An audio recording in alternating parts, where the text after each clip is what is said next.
Hello, hello, and welcome to today's family program. I'm Dr. Kitcher, and it's always a joy coming to you. Another week is here, and I know it started well for you. I wish you the very best in the remaining days of the week. Well, as you know, we are talking about effective teamwork, and last week we looked at how to, bring up tips to resolving conflicts, because when we work in teams, there are times that there may be conflicts. They are inevitable, as we have said.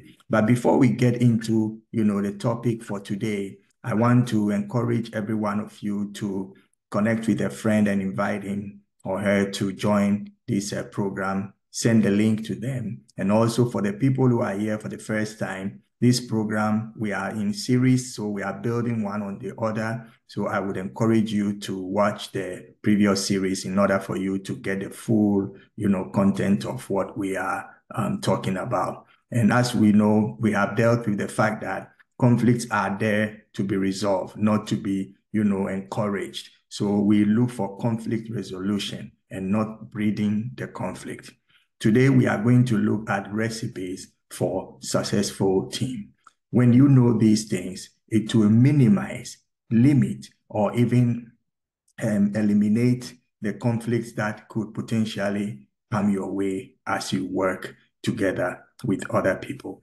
And a recipe are like ingredients that make up something. So when we have a recipe for like cheesecake, it will tell you all the ingredients that you need, the amount, and however you have to prepare it, and so on and so forth. Once you follow that recipe, you are going to come up with a very beautiful, delicious cheesecake. So let's get into the recipes for a successful team.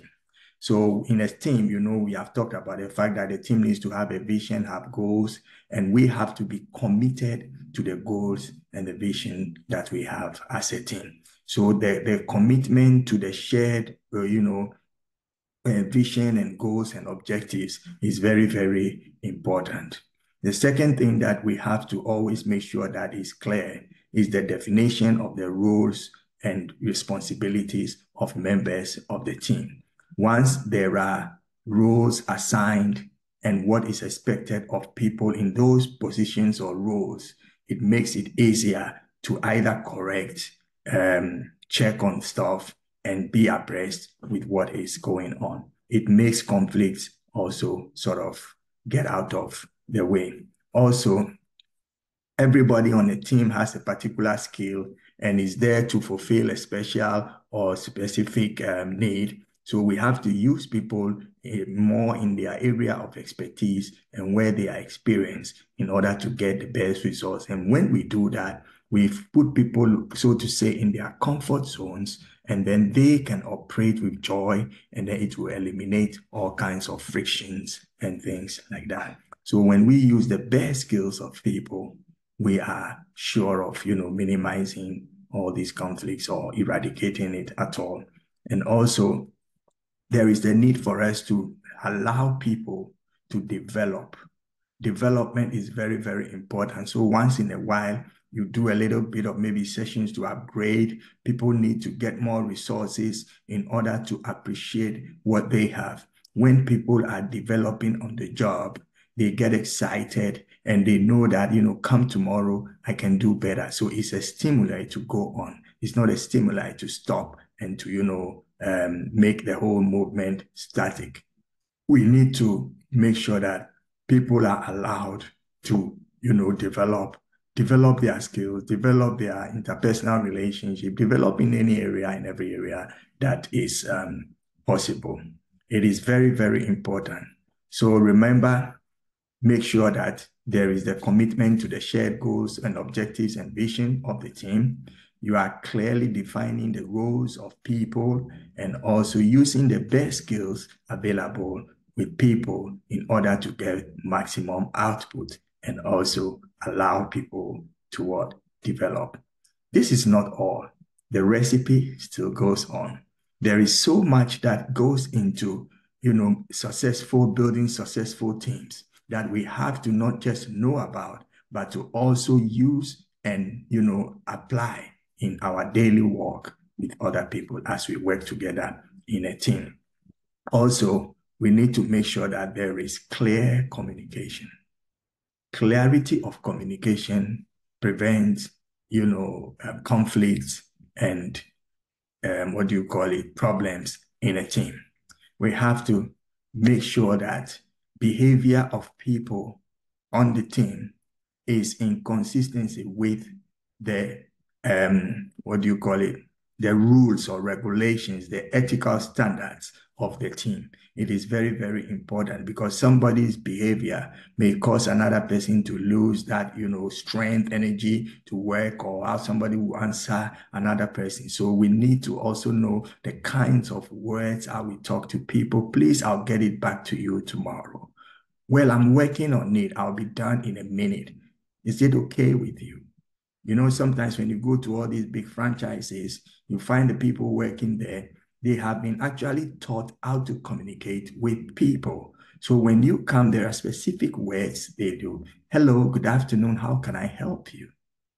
You finish everything you are ordering, they say, is that all or you need something else? Well, today we have this and that and that. Probably you didn't plan to get the next thing, but the moment they mention it, you're like, oh, wow, that sounds good. Let me try get it. So I want you to really understand that we are in a place where we need to make sure that we are attracting people and not repelling them.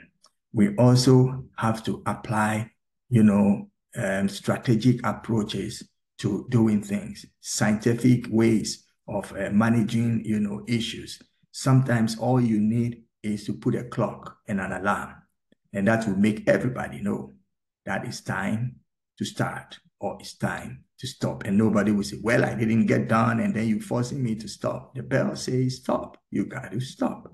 So we have to, all use all kind of, approaches. And we have to make sure that people are participating on a balanced level. There are certain jobs that one has to go forward, then the next one follows.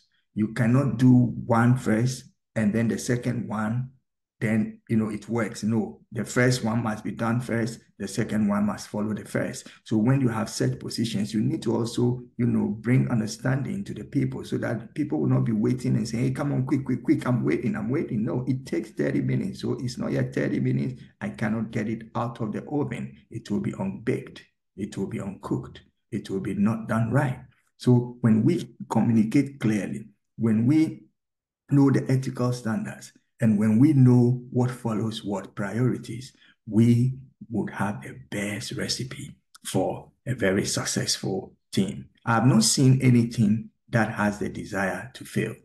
Every team I have seen, worked with, and I've connected with always says, we want to be the winners. And they even call themselves winning team.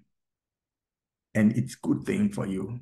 Call your team the winning team, even though you are on the way to winning, because winning is your destination. And once you clarify that you want to win, people will put in what is needed, what is necessary, what they have to in order to make you lift the trophy at the end of the day. Now, the ground rules is very, very important. You have to set the ground rules, how we function, operate, how we do things. Core values of these teams are very important.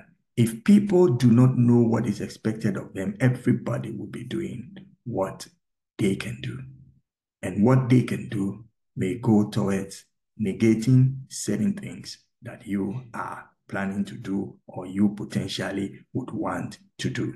So it is very important that the ground rules are clear and people are following it and then playing by the rules.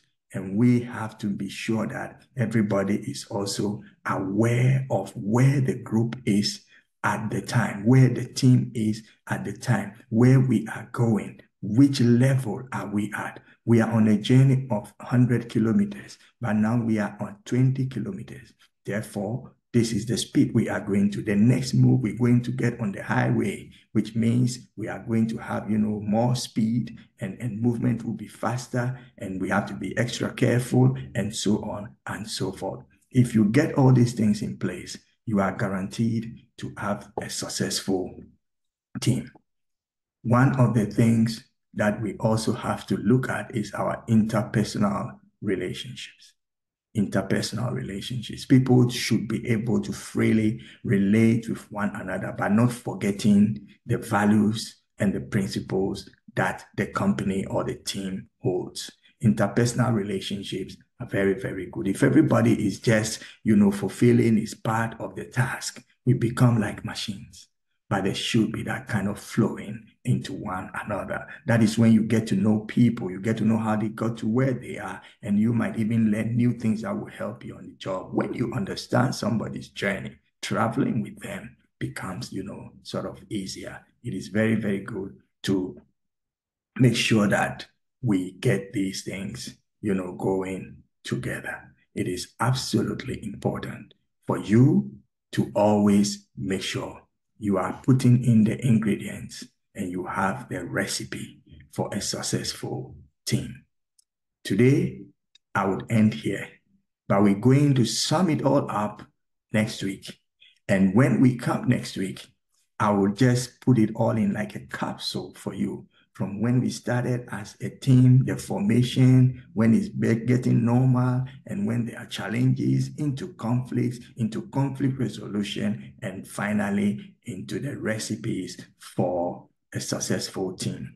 I hope you use these recipes to produce a very successful team that you will be happy working with. And remember, the room for improvement is the largest room in this world. So keep on improving and never give up. This is today's family program, and I'm Dr. Albert Kitcher. Till I see you again exactly in a week, I wish you the very best. Enjoy the week, and remember, recipes produce good products. So enjoy yourself and have a good week. Bye-bye.